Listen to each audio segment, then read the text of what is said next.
ago in July, Barbara and myself experienced one of the greatest highs we've ever experienced, and that was that our son got married and moved out. You need to understand just a little something about my son, and that is, he's crazy.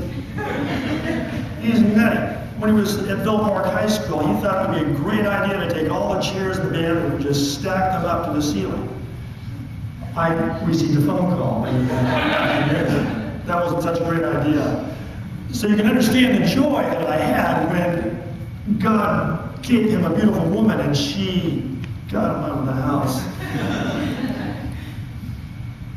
I think one of the best things that ever happened though is Megan has encouraged him to be this incredible young man who, yes, has responsibilities, and yes, schooling might be a good idea, and she's been a great encourager for him. I'm truly, truly blessed.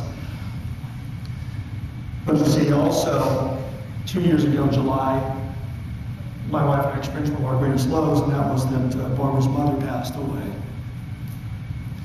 And it was lots of mother-in-law jokes, and I don't have any.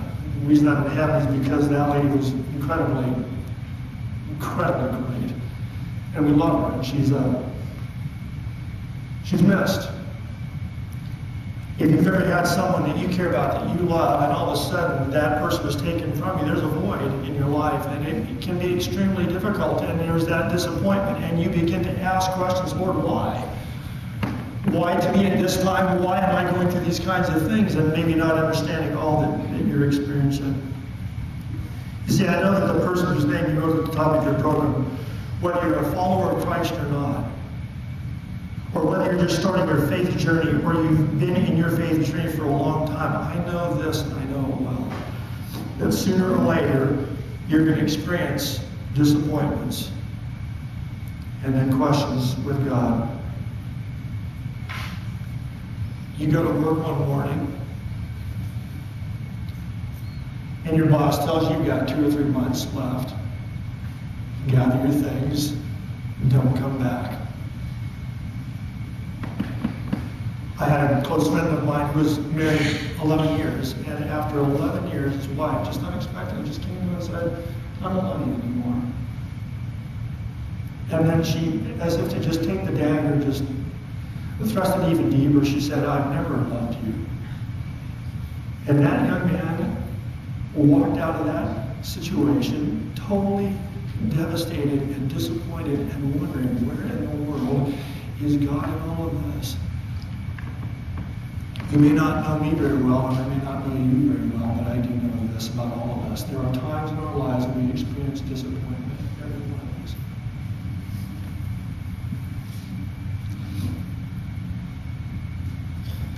There's a song that's written, Psalm chapter 77. It's a song. It's written by a young guy.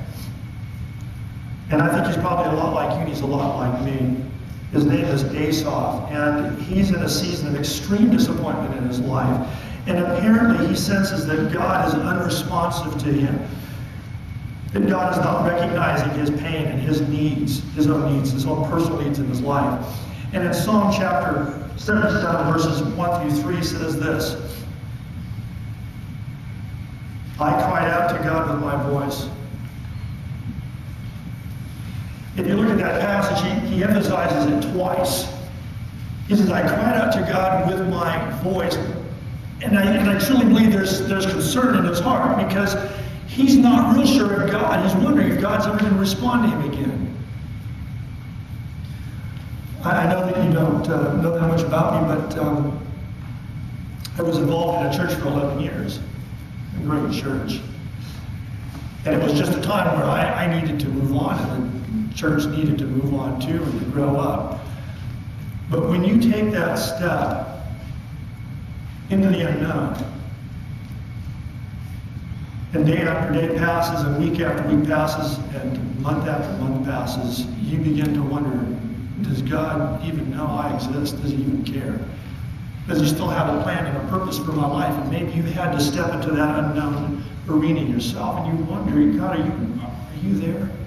And do you care about what I'm going through? Do you care about what I'm experiencing? And I think Asaph gives us that illustration. He says, I cried out to God in my voice. In the day of my trouble, I sought the Lord. My hand was stretched out in the night without ceasing. My soul refused to be comforted. I looked at the Hebrew text there in that second verse, and there's a word there that said sword. I was expecting it to say hand. And so I looked it up in the lexicon. In the back of the lexicon, that word sword means hand. And so I envisioned this young man with his hands raised to God, feeling emotionally bankrupt, and then I believe physically bankrupt and exhausted, because I wonder, I've sensed if that word there is a physical exhaustion of soreness in his arms. I think that's like the time this man has been praying to God. I sought the Lord, and my hand was outstretched. You ever had your hands outstretched to God? Night after night? You know if God's going to ever re-enter your life again and make life good and whole and right? Ever felt like there's just no happiness and no joy in your life and you are exhausted?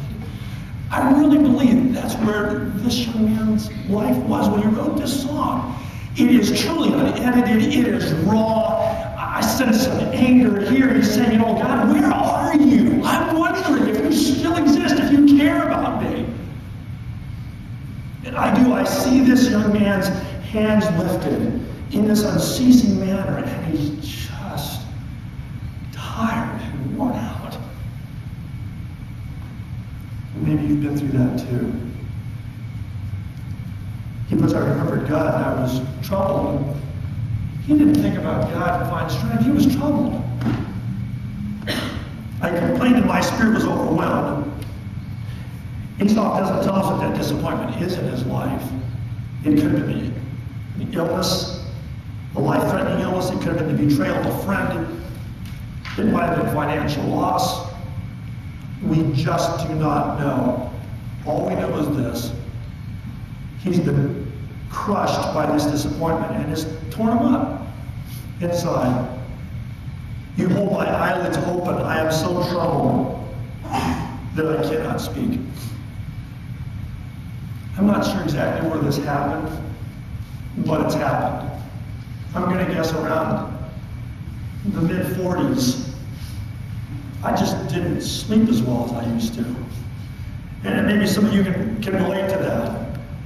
I mean, just in the middle of the night, 3 o'clock in the morning, I'm up, I'm wide-eyed, I'm ready to go.